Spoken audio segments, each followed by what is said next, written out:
Good evening and welcome to the Harlan Wolfff Group Holdings PLC Investor Update presentation.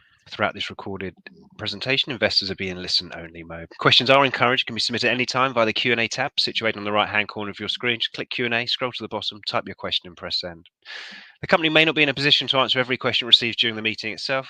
However, the company review all questions submitted today and publish responses where appropriate to do so. Before we begin, we'd like to submit the following poll. Now I'd like to run a short video before we move into the presentation.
I'd now like to hand you over to Rmd, CFO, and John Wood, CEO. Good evening. Good evening and welcome, and thank you to everybody who's taken the time to join us this evening. It's fantastic to be back presenting again. We'd obviously planned two events for this week, one this week and one next week. Look, we try to get as many events in as we can, a wide variety of events to get the information across as well as we can to the shareholder community. Unfortunately, we had to cancel the in-person event planned for next week. There just wasn't enough interest and take up on it. And look, with all these things, you have to balance value for money in attending an event with the likely benefit of it. So look, we're here tonight. We looked at lots of people online, which is fantastic. The format for this evening, you've obviously seen the short video. A few of you may have seen it before, DSEI in London. I'm here this evening with Arun. We'll take you through a slide pack as a general update. Then what we'll do from there, we've got some questions, I believe, that have been pre-submitted. We'll work our way through those. Then we'll work our way through the online live questions just as they come in. So without further ado, we'll get started and crack on. For those of you that don't know the business, Harland Wolfff PLC has various subsidiaries. Harland Wolfff which then has reporting into that Harland Wolff Belfast, Harland Wolff Appledore, Harland Wolff Methil and Arnish, and Island McGee Energy and Island McGee Energy Hub. The 4 Harland Wolff branded yards are shipyards, repair facilities and fabrication facilities. In the Island McGee Energy is obviously our gas storage project, and Island McGee Energy Hub is our incubator for other potential developments in relation to Island McGee Energy. I'm John Wood, the CEO, been in post now back since 2019. In the next couple of slides, we'll actually go back to 2019 and look at the journey we've come on. Arun's with me this evening as CFO, and he'll take some slides as we go through the presentation. So if you look back to 2019, this was the corporate presentation that I made for Infrastrata, which was the name of the PLC, with a picture there of our well site in Island McGee. And we sort of looked at around what we had and what we didn't have. So we started off with the one project, which was our gas storage project in Island McGee. And I think, what we inherited with Island McGee when we came in was a feed that was nowhere near started. We undertook a feed.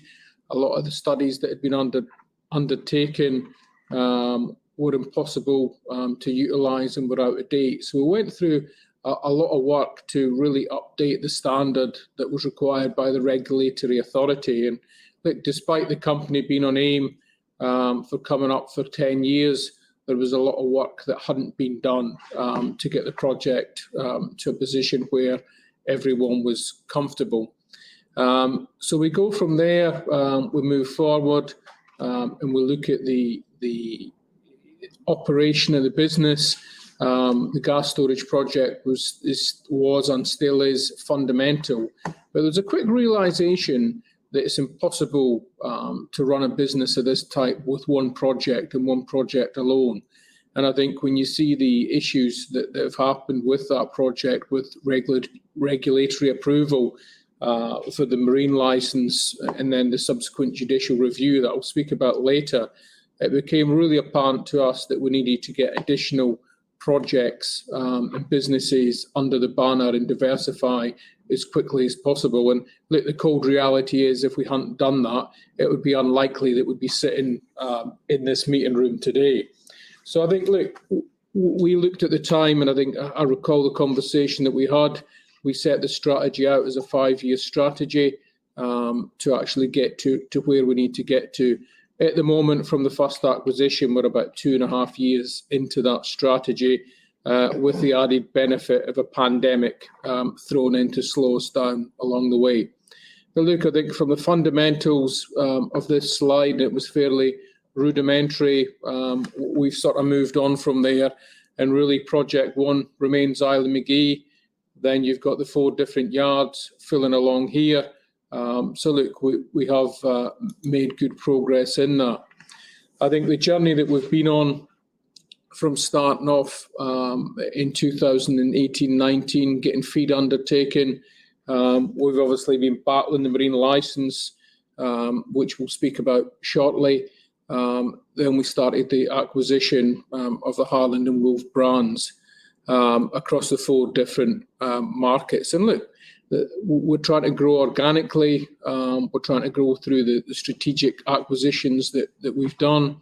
We're looking at to really be cash generative and deliver those projects and create shareholder value. And I think when you look at the end of this presentation and some of the slides that we go through, what we have actually achieved in that 2.5 years, whilst we still have lots more to do, to get from having 0 defence contracts to recently, signing the M55 regeneration project is a huge achievement that the team have all worked very hard on, and they certainly have my thanks for that. Look, I think we developed a strategy to get away from that one project.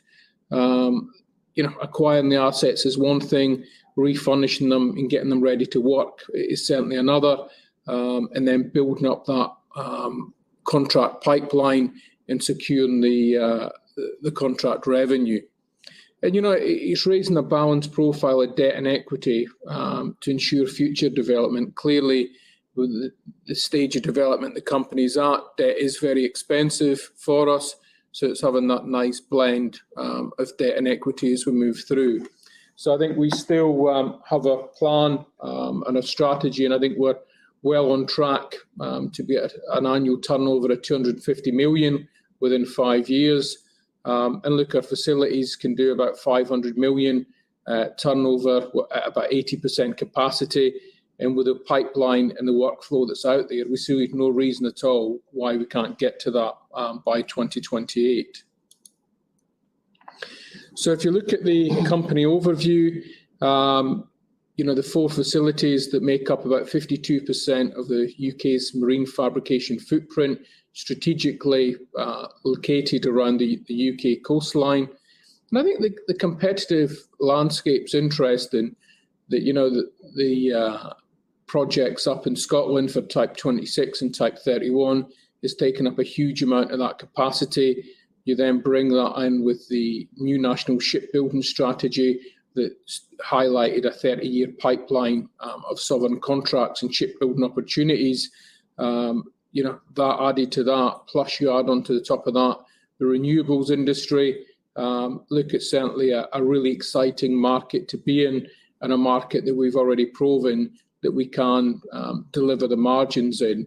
And it's now just about building up that volume to get that momentum that we need. And I think over the past few weeks, we've certainly seen the momentum start to come in.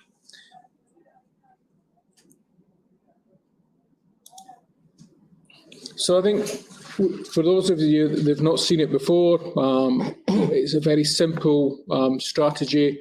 We've got 5 core markets of defence, commercial, energy, cruise and ferry, and the renewable markets. In those 5 markets, we operate from the beginning of the project life cycle in technical services through fabrication, ship repair and maintenance, in-service support, conversion, and decommissioning at the end of the project life cycle. And really out of those 5 markets, we'd expect two markets, potentially 3, to be really on the increase at any one time and be buoyant. We'd expect 1, potentially 2 markets to be either in decline or at the bottom. And I think it is key when in defence, for example, there's not always shipbuilding contracts around. It's key to make sure you have contracts on the go that can sustain that workforce, sustain the competitiveness, so that when contracts come back again, you're in a fit and active position to capitalise on that work. I think, we've seen the energy sector decline in recent years, but we're actually starting to see, against the odds, that market starting to pick up, probably as a bit of a result of the war in Ukraine. So if you look at our sites, strategic assets in the right place, we've got demand outstripping capacity across the UK and Europe, a group with large enough fabrication footprints to compete for large contracts. We've got facilities active on the East Coast and the West Coast, down in Appledore and in Northern Ireland in Belfast. The geographical location of our sites really gives us an opportunity to capitalise on projects around the coast, but also gives us the opportunity to move work around between the yards and balance the labour loading between the yards. And I think if you look at the project costs and the man hours per tonne that we start to see now in the trends that we're beginning to establish, we're on par with productivity with the Far East. Once you take into consideration the shipping costs and the rework and the failure rates, some yards are operating on failure rates anything between 40 and 50%. We're operating in Methil at the moment on a failure rate of under 2.5%. So the overall offering is that of a competitive one. Just to summarise the facilities that we have bought and the prices paid, 256 acres, and the acquisition for the raw facilities was 12.9 million. We've obviously spent and invested considerably on top of that, upgrading the facilities. I think when you look at this dashboard, it sort of really just highlights where we are in the grand scheme of things. And I think it's a dashboard that we use the same format on a weekly basis to look at things coming into the business. And if we start top left, we'll look at contracted revenue. So at the end of 2020, we had a contract revenue of 2 million.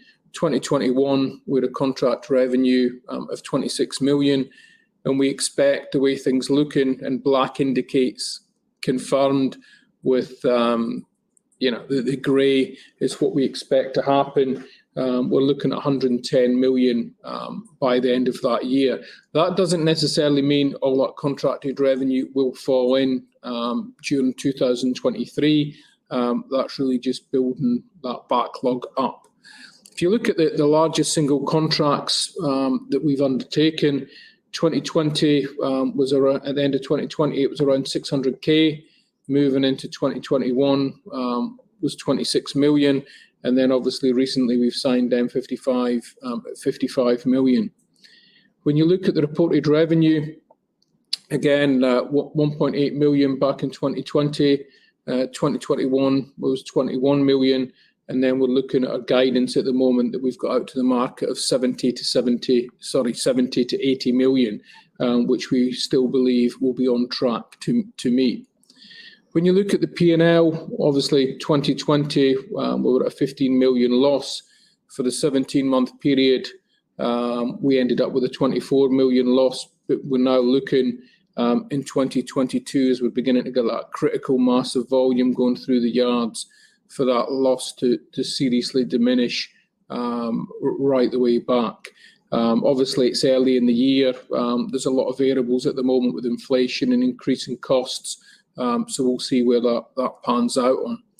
And if you look at that backdrop against the number of employees employed, when we acquired the business, we started off with 45 employees, up to 200 employees, and then up to, we've peaked recently at 1,100 employees as the workload ramps up.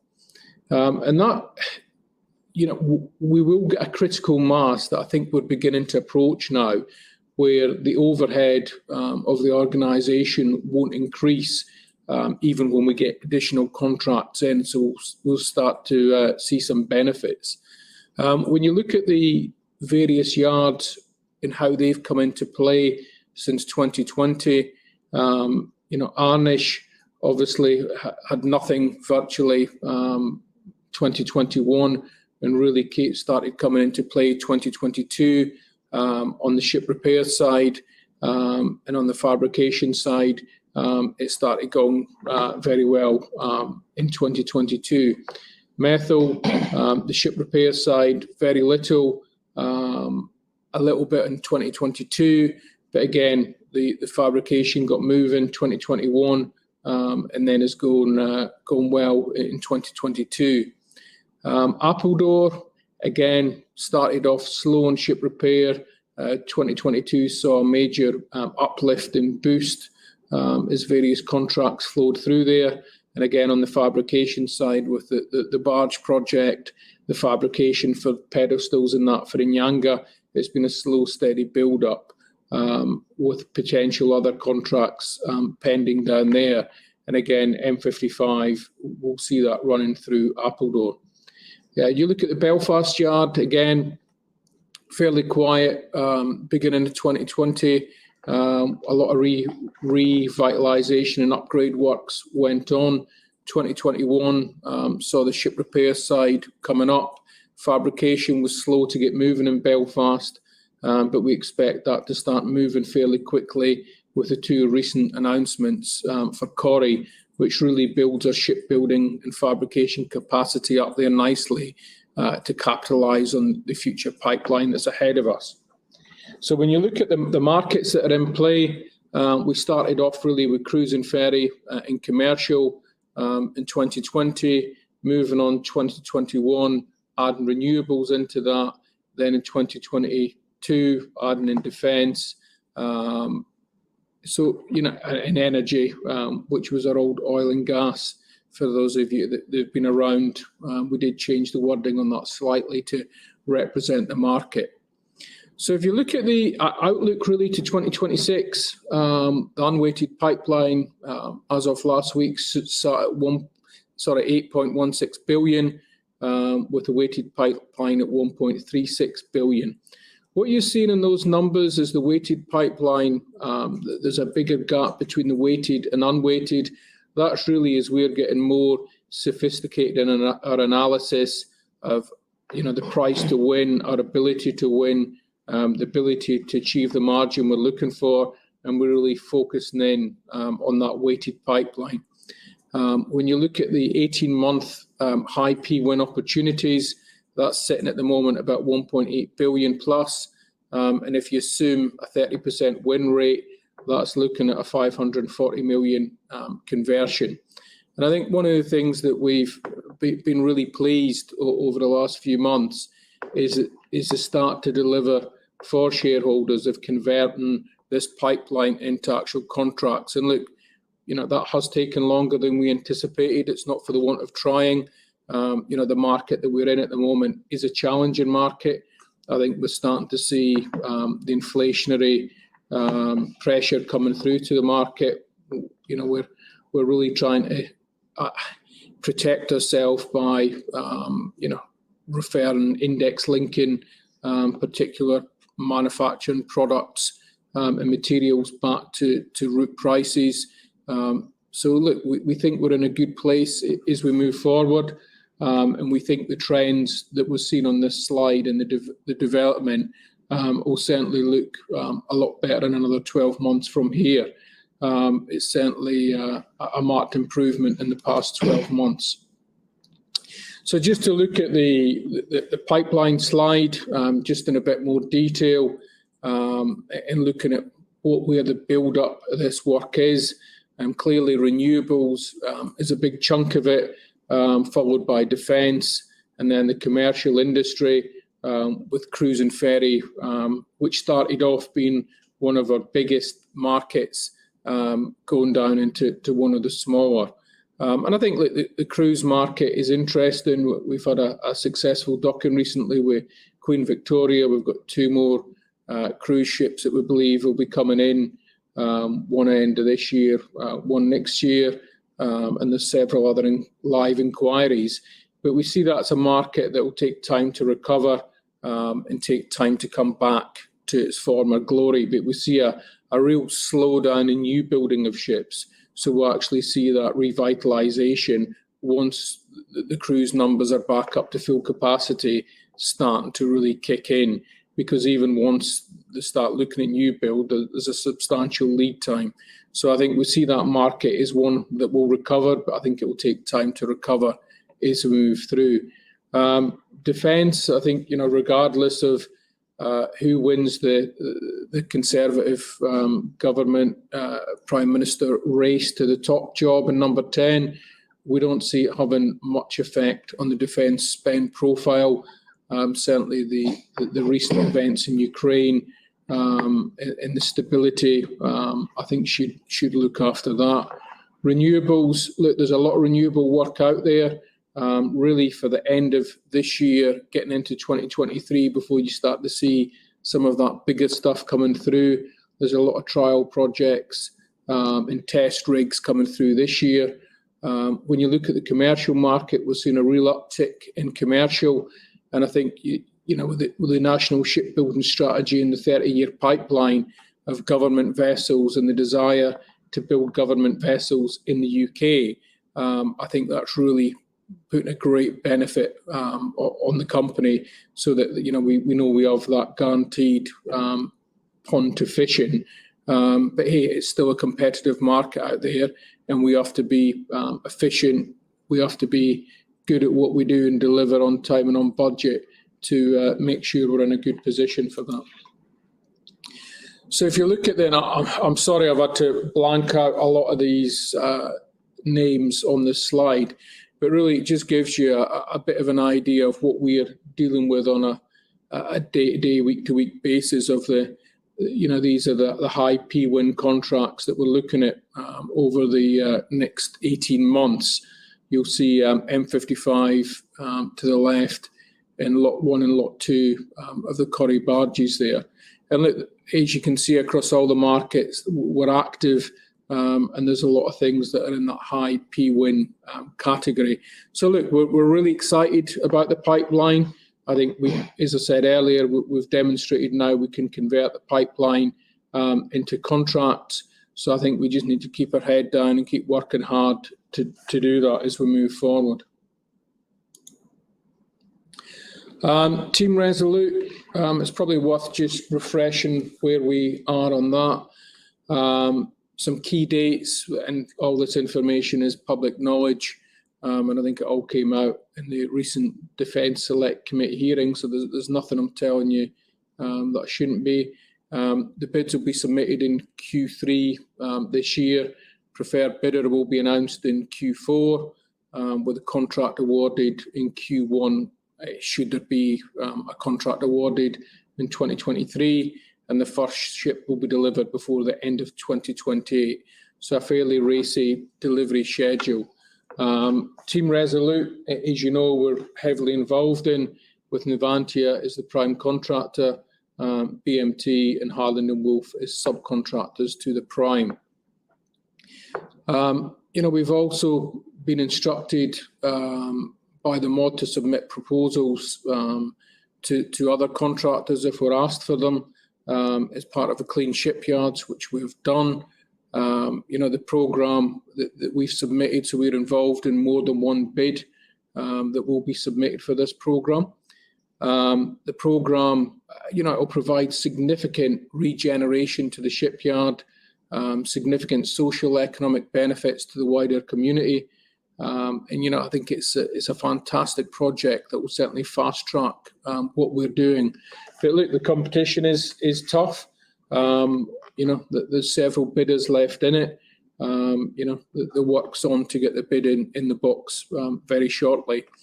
And look, the vessels will be substantially built and integrated in the UK, with Belfast and Appledore crucial for the 3-vessel build, integration and delivery. So look, we see those 2 sites playing a significant part, regardless of who wins the tender. We think the facilities will be needed given the restrictions on other facilities within the UK. We also see an opportunity for methyl and Arnish to become involved in that programme also. So when you look at what differentiates Harlan & Wolff, and I think it's something that we do need to keep looking at, and I keep reminding our leadership team not to lose track of this as we move forward.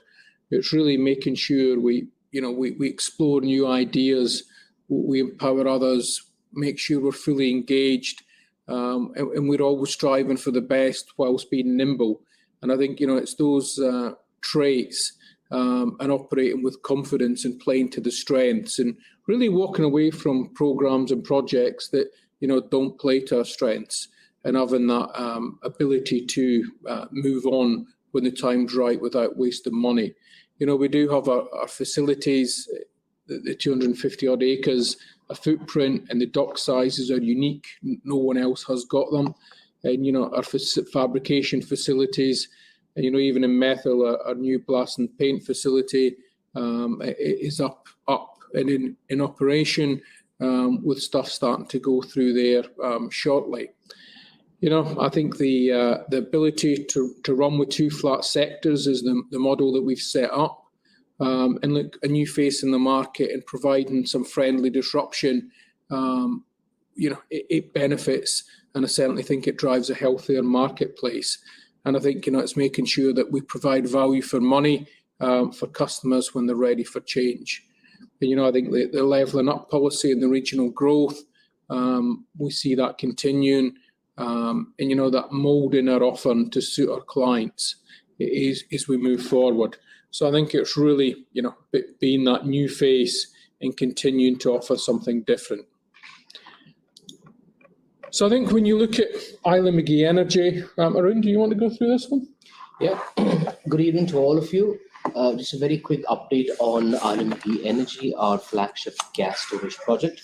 Just to kind of recap on where we are with the project. The FEED was completed in 2018. We had the discharge and abstraction license awarded. Last year in November, we had the marine license awarded. Despite the JR in process, and we can't speak too much about it as it's a legal process, we have continued with engagement with potential funding partners, so that those conversations are ongoing. In order to prepare ourselves adequately, we have also engaged with the council. We have some very strong legal opinion that supports the company on the JR process. We expect that outcome to come through by Q4 2022. Similarly, we have also taken a legal opinion, and we have a very strong legal opinion suggesting that there is no consent to construct license that's required for this project. There's been a lot of conversation around hydrogen, and I think rightly so, given that the island of Ireland is championing a hydrogen-based economy, and that's quite right given the exposure to wind farms in the next decade. Whilst a lot of work is being done, at the moment there is no real method to commercialize hydrogen storage, and that's really work in progress at the moment. There is no large-scale hydrogen production as well at the moment, so it's really a lot of work being done in the background to commercialize, to really determine how does an economy work based on hydrogen as opposed to natural gas. We are involved in a number of studies funded by BASE, for example, where we are trying to understand the feasibility of the entire value chain of hydrogen from production through to storage and then to demand. I think what has really brought home is the fact that the country is structurally short of gas storage, and that will translate into a structural shortage of hydrogen storage as well. And we are increasingly seeing the appetite of government to assist and fund a lot of these projects. There is a real fear within industry that we are going to be subject to brownouts and blackouts because of energy shortages. All of us have seen the voluntary reduction in gas consumption across Europe, and that might most likely become a legal requirement. So this is something that is actually going to get quite real. Whilst we are in the process of negotiating and having a number of conversations with interested parties, clearly that process has slowed down a bit. Everyone is waiting for the outcome of the judicial review. And I believe once that outcome has been determined, we'll have a renewed pace to get a commercial deal done across this project.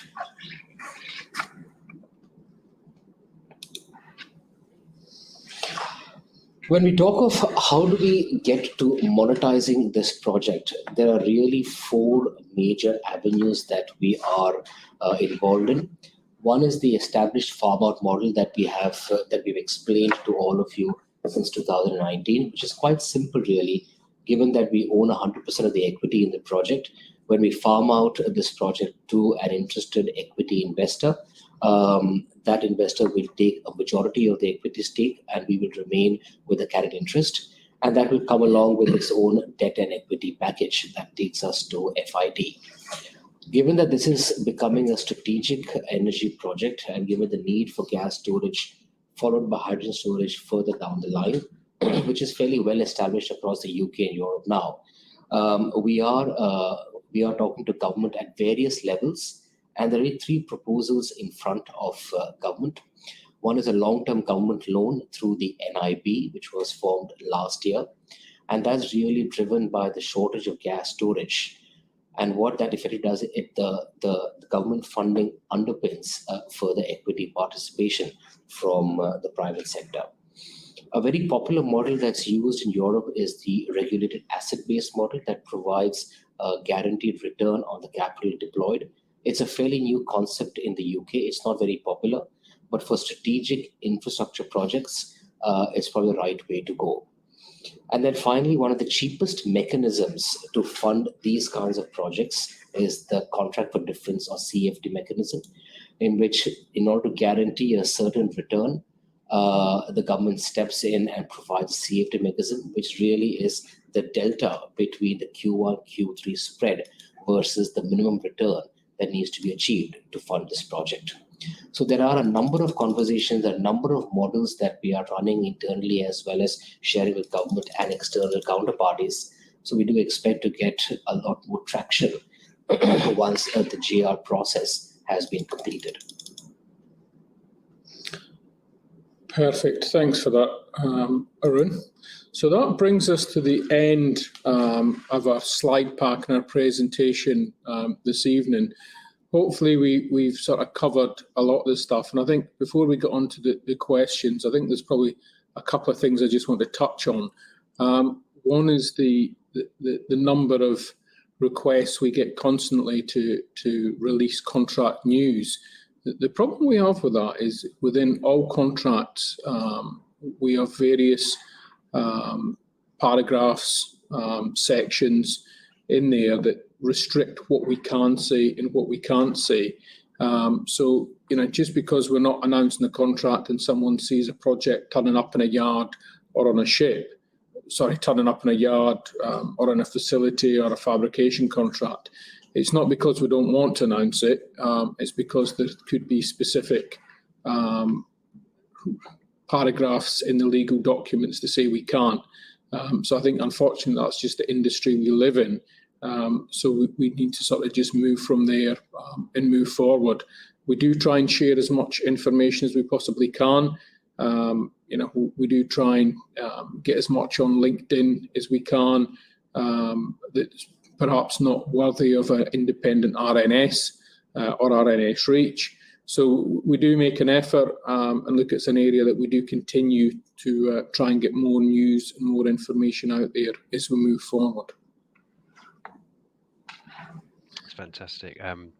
John, thank you very much indeed, and thank you for the presentation to the team. Ladies and gentlemen, do please continue to submit your question using the Q&A tab situated in the right-hand corner of your screen. Just while the team take a few moments to review those questions submitted today, I'd like to remind you the recording of the presentation, along with a copy of the slides and the published Q&A, can be accessed via your investor dashboard. John, Arun, we did receive a number of pre-submitted questions. Perhaps we could start off the Q&A session with those, if I may. I'll read out the first one.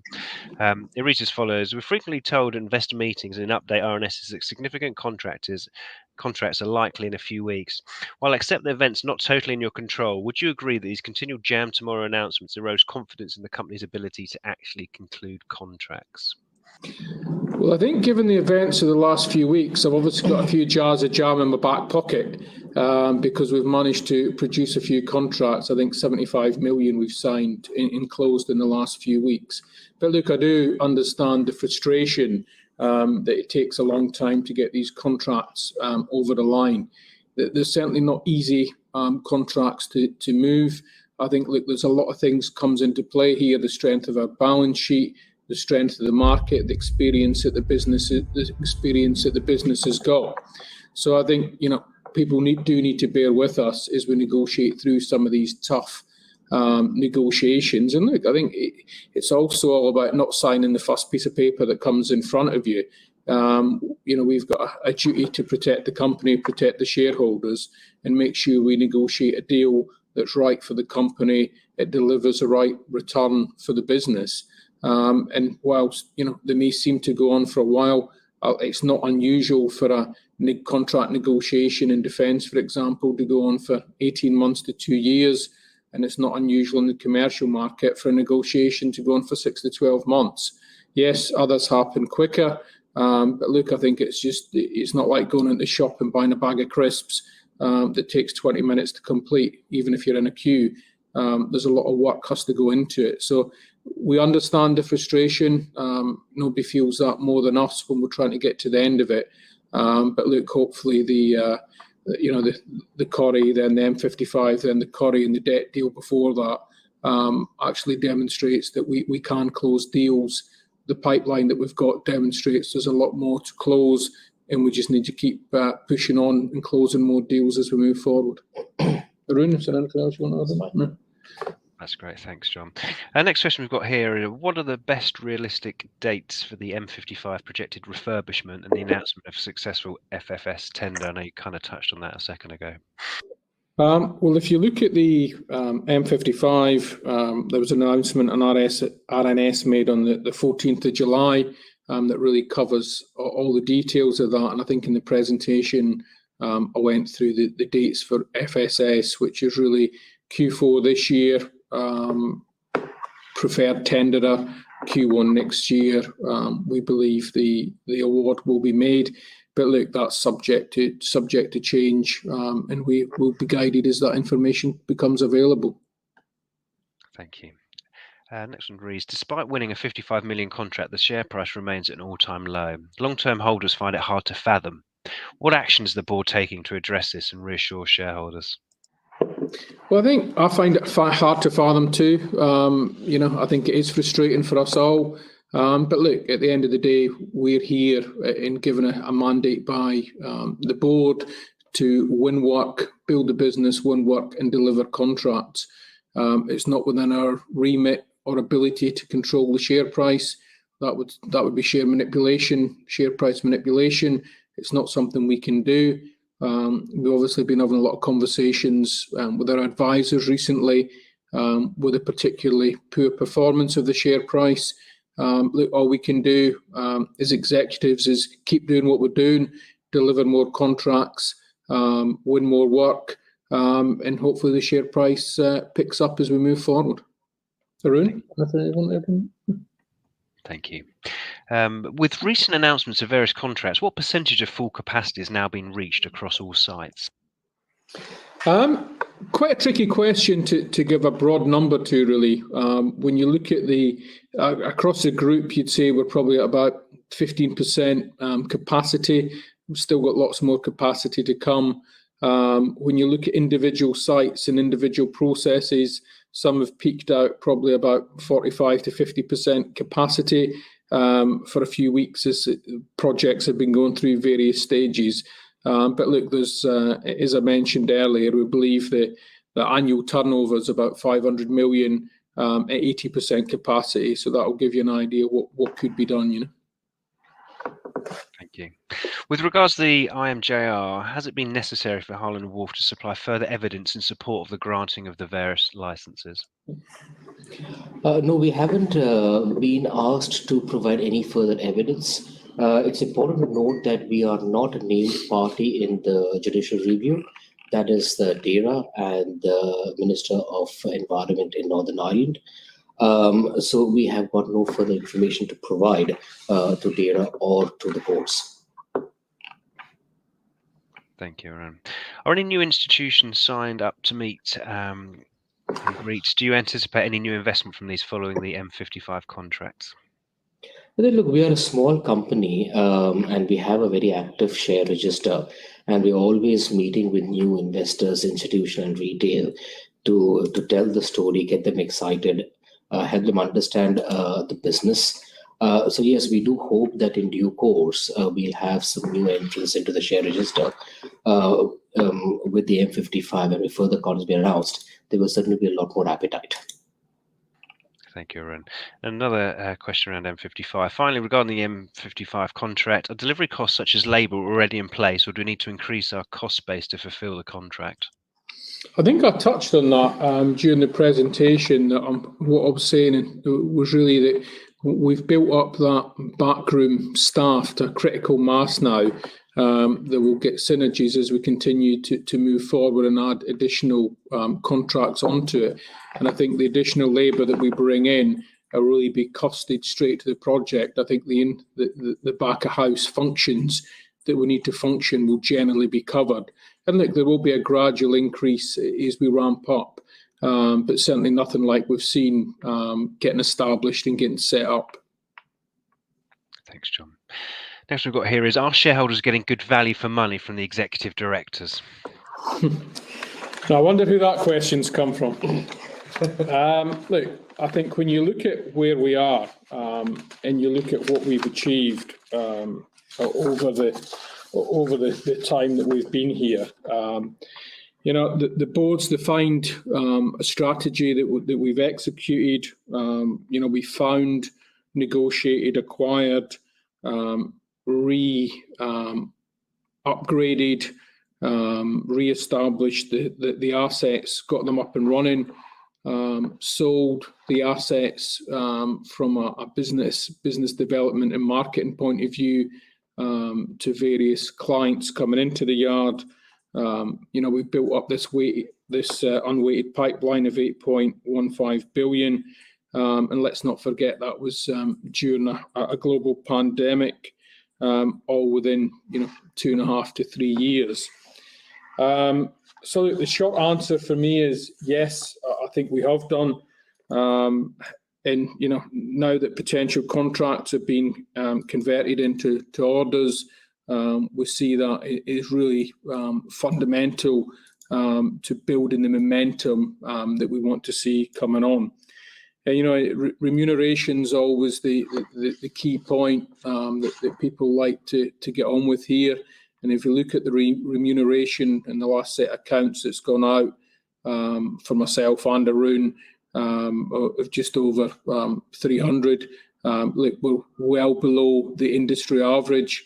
And to quote an example, the Ferguson shipyard up in Scotland that's 4 or 5 years late in delivering two vessels, they were paying the CEO nearly double what I'm getting remunerated. So look, I think there is good value for money, and I think that'll only continue to be realised further as more contracts are converted and delivered. So I think overall, yes, I do believe so. I think we're operating below the number of people in the organisation as well, and taking on a higher workload to try and control the overhead over this past 2 years as we've built up. Arun, anything else you want to add to that? That's spot on. Okay. Thanks, John. Following further decline in the share price after yesterday's additional Corey contract RNS, is now a good time to consider a share buyback? Obviously, some entity is working to trash the share price. Reducing the number of shares available will mitigate against this. Look, okay. I think that's an interesting question. And you can look at a share buyback program when you are of a particular size, when you have free cash that's available. And yes, the ultimate reality is that a share buyback program in theory should increase the share price because you are removing the supply from the market. We do not have spare cash that we can deploy towards share buyback. And I think that that is not really good value for money at this point. We are on a high growth trajectory. We need this cash for working capital and for capex. And I think in the medium to long term, deployment of that capital into working capital and capex will generate far greater returns than a share buyback program that will probably help in the short run. And I think just adding on to that, I think if you look at the price of debt, the price of debt isn't cheap. We know it's not cheap. As we continue to get more established, it will come down in cost. But using expensive money to do that seems counterintuitive to the board. We have discussed it, to be fair, at quite a bit of detail. And look, we are disappointed where the share price is. And I think there's various theories on why the share price is where it is, but I think we just need to keep doing what we're doing, winning work, delivering work, and the share price will look after itself. Thank you, John. I think you've really kind of covered this off, and Arun too. What does the future look like for Ireland McGee? I don't know if there's anything further to add. I know it was quite a big part of the presentation. Look, I think, Arun, you probably did it, so I'll probably give my tuppence worth on top of it. Look, I think Ireland McGee is still a really exciting project. I think, both Arun and I have spent many hours getting the project from the state it was in up to a position that we can do something with it. We've got numerous people that are very, very interested in it. And I think the really exciting thing that's come out in the woodwork over the past few 2-3 weeks is the government's change in position, rather than ignoring the gas crisis. And I think you'll have seen an advert in the Telegraph, I think it was today, with Rough. That the newspaper article in the Telegraph today with Rough being now granted the license to operate again. Look, there's parallel conversations and discussions going on for CapEx and investment in that facility to get up and running, which really paves the way and opens up that same avenue of CapEx, loans, grants, CFD rounds that Arun spoke about to everyone. And given that the island of Ireland has an even more serious issue in relation to energy than the mainland, we see we're in a great position. And I think that's one of the with M55, that's a great announcement. It's a step forward. But I think with this new government interest and willingness to get directly involved, it's huge for that project as it moves forward. And I think with the Ukraine war, Russia carrying on the way it's carrying on, the prospects for Island McGee have probably never been better, Thank you. And the final pre-submitted question, because obviously we've got a few come through that I know you'd probably like to answer, is how do you look at the company's overall long-term capital structure? I think when you look at the company's long-term capital structure, it will always involve a certain base load of debt. There will be equity clearly involved within the company. And I think it's really finding that right mix of equity and debt. You are going to find situations, should we win larger contracts, there'll be a great element of debt. The leverage will be higher on the balance sheet. But eventually, the real aim is to reduce that level of debt, bring it to a decent base load level, and throw that excessive cash out as dividends to the shareholders. And that is really what is driving us forward, which is as we grow larger and bigger, there will be a fundamental shift in the equity debt structure, which will give us the ability to generate that free cash and distribute further out as dividends. That is the ultimate goal. Okay, thank you. I was going to say, John, sorry, I was going to say, I know we've got a bit of time left and we've got some of those live questions. If I could just hand over to you just to read out the question and give your response, that'd be fantastic. Thank you. Okay, I'm just busy looking through the question. So we'll just let's just get up to the. So the first question that's up here, is there a placing imminent? If not, please explain the recent share price action. If I can explain the recent share price action, I might have been the recipient of the 191 million lottery last night. Look, I don't have that gift at my fingertips. We said there's always a balance between equity and debt as we go forward. There's no imminent placing planned, but look, debt's at a certain price. There has to be a balance between the two, and we always have that option open to us if the board think it's the right thing to do. And I think, look, as I've always said, with contracts coming in growth and getting the company from zero revenue, getting to 500 million revenue, there will be those pressures between debt and equity as we move forward. So nothing's off the table, nothing's on the table. We just need to keep taking each day as it moves along, really. The next question is from Michael. In relation to Appledore, has any decision been made on what is going to be done with the freehold land that was bought at the time of the acquisition? Thanks for the question, Michael. Yes, we have the M55 contract in place now. We are bidding for a whole bunch of other shipbuilding, ship repair, and renewable contracts. And the freehold land that we have acquired will be used for those purposes. We have no intention at the moment of changing any of the permissions or repurposing that land. It will be used for shipyard activities. Richard K, how's the gas storage project progressing? Well, look, Richard, I think we've sort of given quite a bit of detail on where that one is going. Lee, with a prediction of 1,100 employees by the end of 2022, plus normal day and running costs, how much revenue will be required in order to break even? Look, we've already published the market guidance on where we are for 2022, which we believe will be around 70 to 80 million, and we're expecting to get close to that break-even position.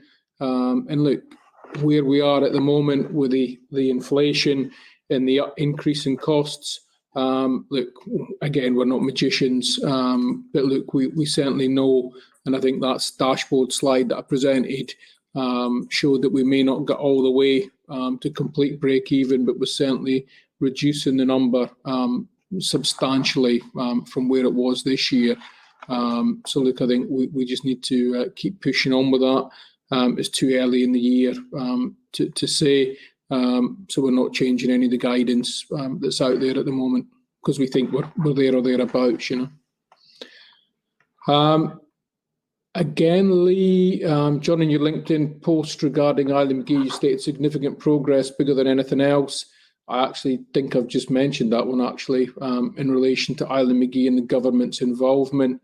I think the government getting involved is really substantial. I think it's a real change in government position. Look, there's nothing guaranteed for us at this stage, but to actually get government interested and get government talking and to be open and receptive, it certainly is a marked change as we go forward. And I think given the potential that that's got for Island McGee going forward, it opens up another, 2-3 doors for us rather than the one door that we had. So we see that as a fundamental shift, and I think that announcement today really makes a difference also. Simon, you've asked a question. You mentioned shareholder value as being key. What does this mean to you, and how do you measure it? When I look back, when I was doing my chartered accountancy many years ago, I used to always tell my father, the price is too high of something, the price is too low of something else. My father one day said, the price of everything but the value of nothing. And that was quite a key learning for me. The way we define shareholder value within the company, within the board, we adopt a number of metrics. At the moment, the focus is to generate enough critical mass of revenues that will sustain a decent bottom line that will keep us cash positive without getting into any incremental equity or debt situations. That's the first goal for us, to stabilize the business to achieve a critical mass.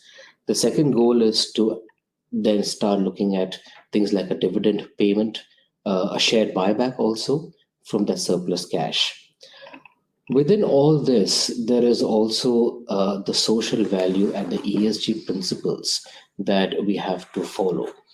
I think all of us, shareholders and the board, would like to see a decent return on their capital invested, but they would also like to see a certain positive legacy that we leave behind within Harland Wolff, which is the generation of social and economic value. So it's really a combination of all these measures, of all these values that generate what we define as shareholder value. So there are certain monetary metrics that we have defined that we would like to see getting fulfilled over the course of the next 36 to 48 months. And there are non-monetary metrics that will really add to shareholder value. Darrell, what are you most excited about at present, and what are your greatest concerns going forward? Well, look, I think the most excitement we've got, clearly, it was getting M55 over the line, because that gives us a base load. As part of that deal, we've also acquired another vessel, HMS Athelstan, ex-HMS Athelstan.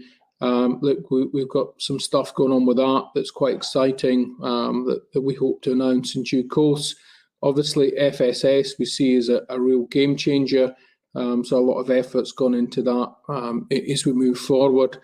And I think, the level of inquiries we're getting now off of existing primes, and we're starting to see things reaching a climax and coming into the contracting space.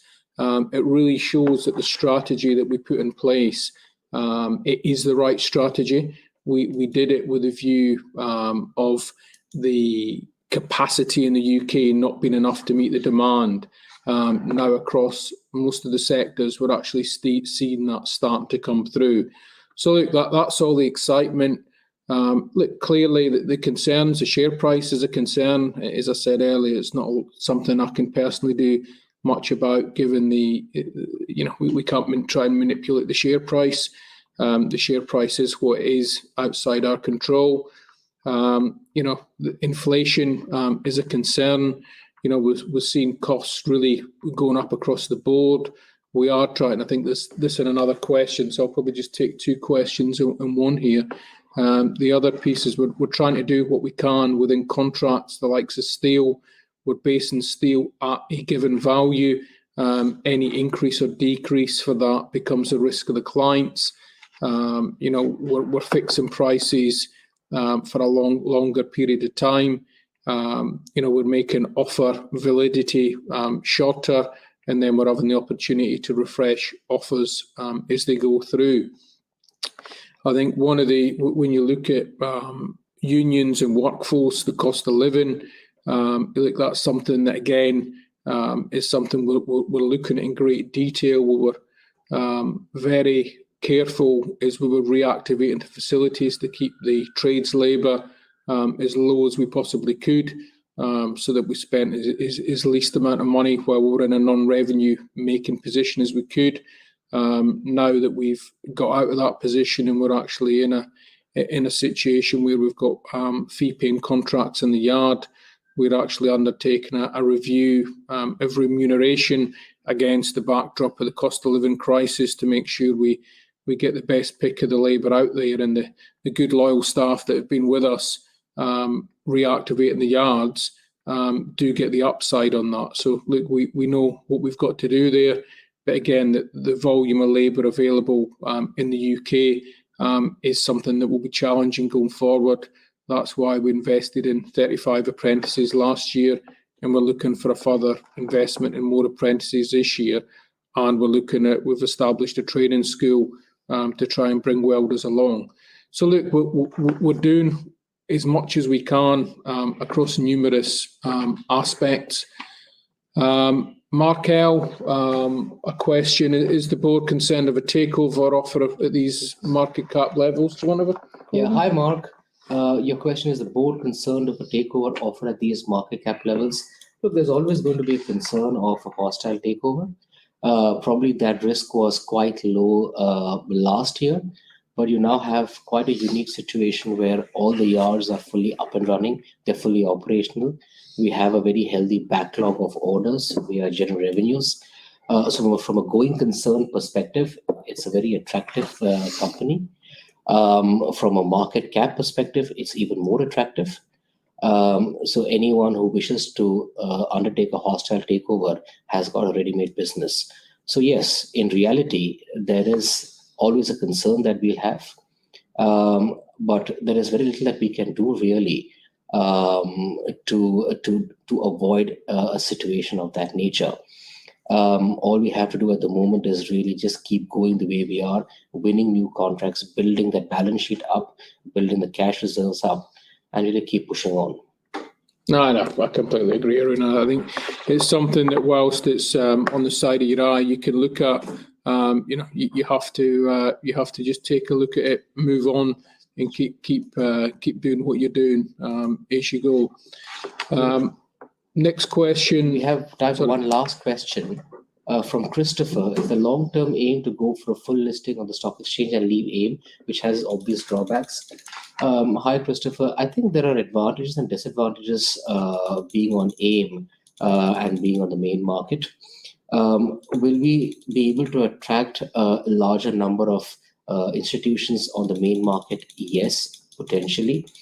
However, the compliance requirements on the main market is a lot more onerous. It's a lot more expensive than AIM.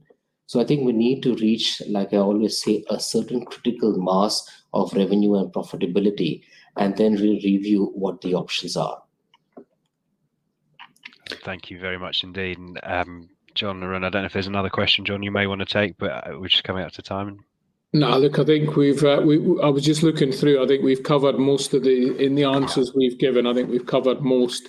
If there's anything we have missed, we'll try and provide a little Absolutely, and you'll be able to review all the questions that have been submitted today. And thanks to the investors for doing so. And of course, where appropriate to do so, we'll publish response in the Investor Meet Company platform. John, perhaps just before redirecting investors to provide you with their feedback, which I know is particularly important to you and the team, could I just ask you just for a few closing comments, please? Oh, look, I think thank you for everybody that's come along tonight. Look, it's always great to meet everybody. As I said at the beginning, I'm quite disappointed that we're not managing to meet people in person next week, because I think they were always good events when we did them. Look, we're trying to put enough on with the visits to the yards, so that all the investors that want to travel can get as much information and a look at facilities, and look, seeing firsthand what's going on in the yard probably means a lot more than sitting here talking through PowerPoint slides. So I'd encourage anybody to actually make the yard visits when they can. But look, we've had a tough time through COVID, coming out of COVID. Look, we've started converting contracts. I think it's the thing that, if I could say that the most asked question I've ever had is, when you're going to start delivering contracts. Hopefully, the contracts that have come through recently are the start of a flow of contracts coming through that are material in nature, that allow us to make announcements. And look, I think there's been a lot of long-term holders that have given us a hell of a lot of support since we came into the business and set about on this strategy. We're now at the 50% point, which is generally the toughest point in any company that has such a dramatic change in strategy as we've done. And look, I think it's a case of really sticking with us. Hopefully the green shoots are starting to come through now, and people can start to see us delivering on that strategy. So look, I appreciate a lot of people are underwater. I'm underwater myself. I came in substantially higher. I think it's a reflection of the markets where we all are at the moment as well. But look, I think the company, we keep performing, we keep winning work, we keep delivering work. The share price will look after itself in the long term as we get towards that between that 3 and 5 year point to the end of the strategy, really. So look, thank you very much. It's been our pleasure. And look, again, we'd be keen to hear if these events are useful, how often you think you'd like to see them, more, less than what we're doing. If online's better than in person, if in person's better than online, if regional events are better, we're keen for as much feedback as you can give us. Obviously, one size doesn't fit all, but look, we're keen to do what we can. So thank you very much. Thank you. John, and thank you indeed for updating investors today. And can I please ask investors not to close the session, as you'll be automatically redirected to provide that feedback so the team can better understand your views and expectations. This will only take a few moments to complete, and I know will be greatly valued by the company. On behalf of the management team of Harlan Wolff Group Holdings PLC, we'd like to thank you for attending this evening's presentation. That concludes today's session. Thank you.